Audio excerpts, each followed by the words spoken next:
Brilliant, brilliant, brilliant. Hello, everybody. Welcome here to this week's live video. I'm your host, Luca Simmons. I am your holistic nutrition practitioner. Been doing this since 2014, and I don't aim to stop anytime soon. Okay, we have been talking about heart health all month long here on the Good Food and You channels. So today is no different. We're going to dive into some of those top spices and flavors that you can chase in order to support heart health. So one thing before we get started, to understand when there's an issue with heart health, cardiovascular disease of any kind, atherosclerosis, sluggish blood pressure where it's quite high or conversely quite low, although that tends to be somewhere else and showing up in the heart, but because of something else, actually in the adrenals. But when we're talking about blood clotting, blood pressure, cholesterol numbers, atherosclerosis, plaque, heart attacks, cardiovascular disease of any kind, do you know what's at the root of them all? Inflammation. Hands down on inflammation. Oh my gosh, if my mom was watching this, she'd be like, stop talking that way. Okay, anyway. So, inside dialogue. So when we're talking about some of those foods, spices, flavors that you can chase in order to support your heart health, then we are talking about things that reduce inflammation. What? Reduce inflammation? Luca, how do I know I have inflammation? Well, if you're struggling with heart health, you have inflammation.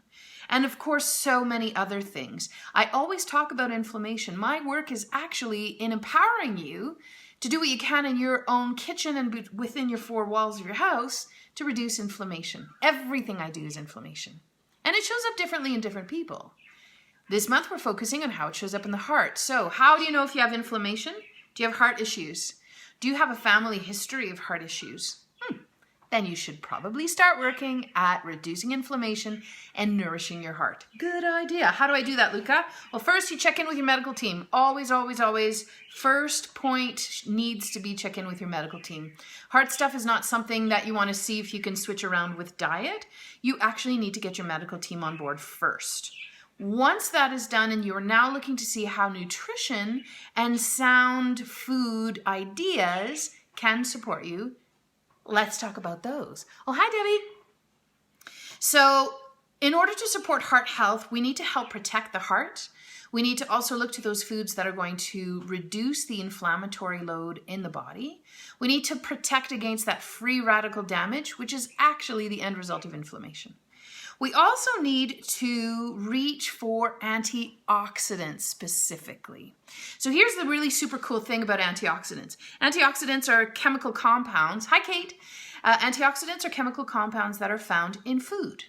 We eat food for so many reasons. One of them is to provide our body with some of those compounds to do the work of the body functioning and also to move the body's dump out, because your body makes something called metabolic waste. Even just sleeping, you make metabolic waste, and then you have to move it out. So we need to support the body to do all of these processes, and we also need to eat those foods that help protect. Hi, nice to see you, Kate. So antioxidants do a lot of this work. Now, what are antioxidants? They're just vitamins, polyphenols, yada, yada. Like you can find some fancy words if you want, but they're all the same thing. They're all antioxidants that help protect against oxidation. Antioxidants. Why is oxidation the issue, Luca? Well, that's actually what the problem is with inflammation, is that there's so much oxidation. So how do you deal with that? Well, you go for foods that have a lot of color in them and a lot of flavors. Typically, your antioxidants will be locked in where the flavor is and where the color is. That's kind of a really easy rule to follow. If you're specifically looking for heart healthy stuff, go for the dark pigmented stuff, like the dark reds, the dark blues, and the dark purples. So if you're thinking of those foods, then you're going to knock all of the berries on your list and say, well, that's for heart health, and I'm just going to applaud you. But when we're talking about flavors and herbs and spices and teas and that sort of thing, it holds true the same thing. So hibiscus.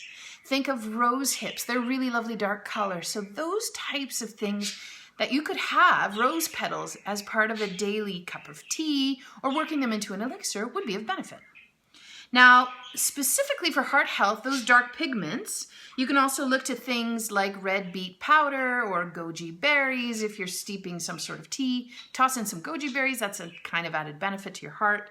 You could do dried cranberries. Apples, of course, have a lovely red color, but also a whole other category of foods that come with spice. Think peppers, so chili peppers, paprika, which is actually just dried pepper powder.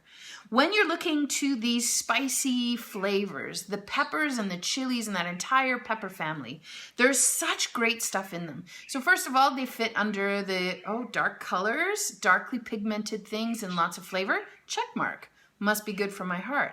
Well, even more than that, yes, of course they're good for your heart. This is how they're good for your heart. They help promote circulation. They wake up metabolism to help get the engine running so you can get the energy out. The heart is one of the heaviest energy dependent organs in the body. So anything you can do to promote metabolism, to get that energy rev going, is going to help your heart. So having spicy foods will help with your heart. Now, ginger would also fall under this category, I would think. We're going to talk about curries in a second. But ginger also, in a very similar fashion, wakes up your metabolism and stokes that fire and also promotes circulation. Anywhere you can promote circulation helps to get the energy where you need to and help support the circulatory piece of your cardiovascular system. Because what does the heart do? It pumps and it moves blood around the body. So anything that promotes circulation is going to be supportive to my heart. Yeah. Hot sauce for the win. Ooh, yes, please. Now, the other thing, there are some studies that are also showing that some of the hot spices and the chili peppers and the hot component of foods in a lot of traditional cooking things, they have been shown to actually provide a protective effect on the cardiovascular system.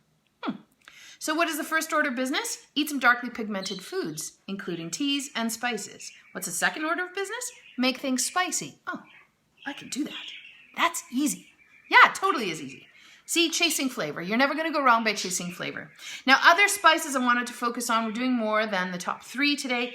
Basil is a really great one for the heart. I'm sure you can hear my bird chirping. He's quite sing-songy right now. He likes to be part of the conversation. It's good.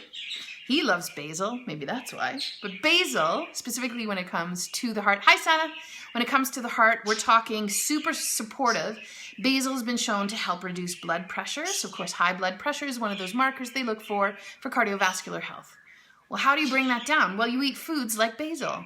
Oh, I feel pesto in your near future. Basil is also a really great anti-inflammatory, which is going to help protect against inflammation. And it's inflammation when there's cardiovascular disease. So if you can protect against it, that helps to protect your heart. Yeah, pesto for the win. Always. It also supports blood sugar balance. Blood sugar balance is actually what's at the root of some of the troubles with cardiovascular disease. Quite often, blood sugar imbalances are part of the picture. So there's a lot of foods and flavors that will do some of that work. And basil is one of them. Curry is another. So is garlic. And we're going to get into those 2 foods next. So next up on your list is garlic. What? Basil and garlic? That turns out to be pesto, Luca. I know. You're welcome. Oh, it's nice to see you too, Sana. Baby-o. So garlic is really great. Helps to reduce blood pressure, which I love. Garlic is also super high in antioxidants. Oh, I'm seeing a pattern. Are you?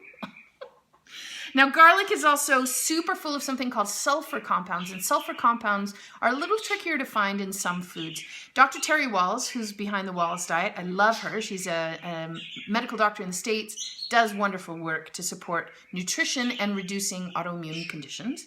But she talks about 1 clove of garlic is equal to 1 full cup of vegetables. Oh, you know what your medicine today is? Eat 2 to 4 cloves of garlic. Especially if you're looking at cardiovascular health.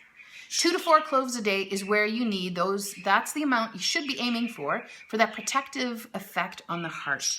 So it helps to move heavy metal toxins out of the body, which sometimes can be contributing to low energy in the body.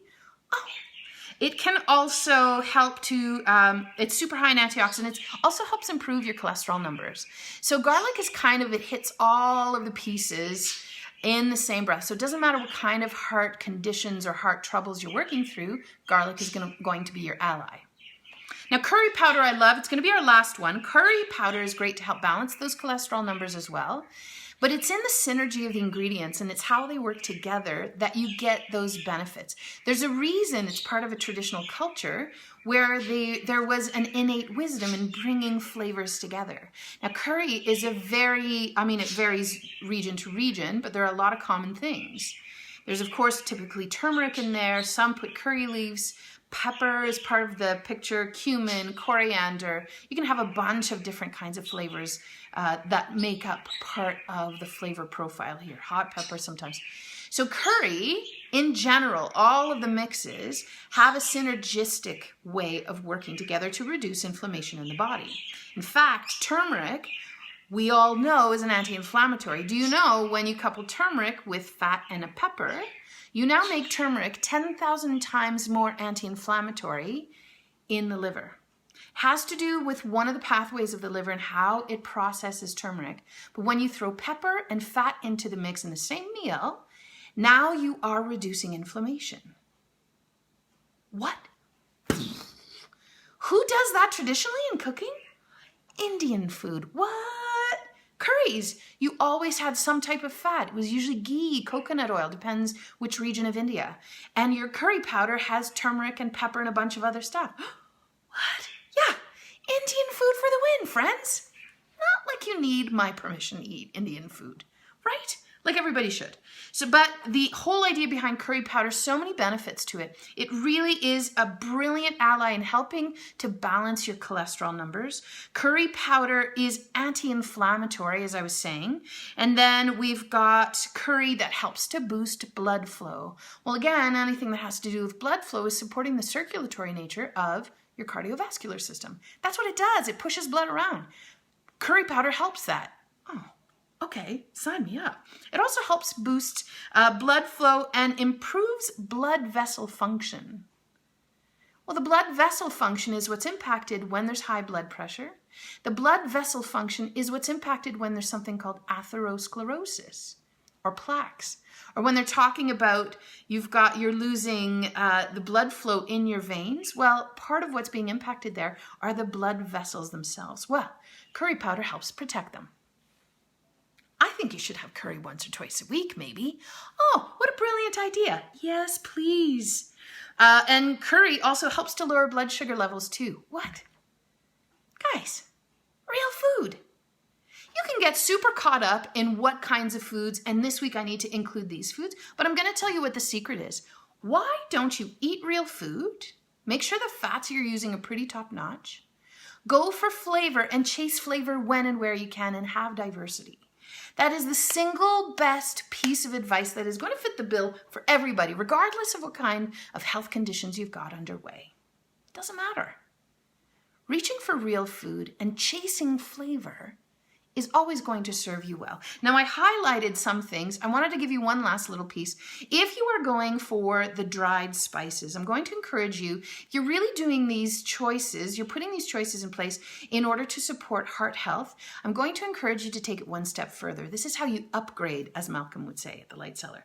If you want to upgrade those spices, choose non-irradiated spices. The medicinal compounds of the foods are found in non-irradiated herbs. Once they irradiate the herbs, they do that so that they can be shelf stable for a little bit longer. But once you start to do the irradiation of the herbs, you lose some of those medicinal compounds.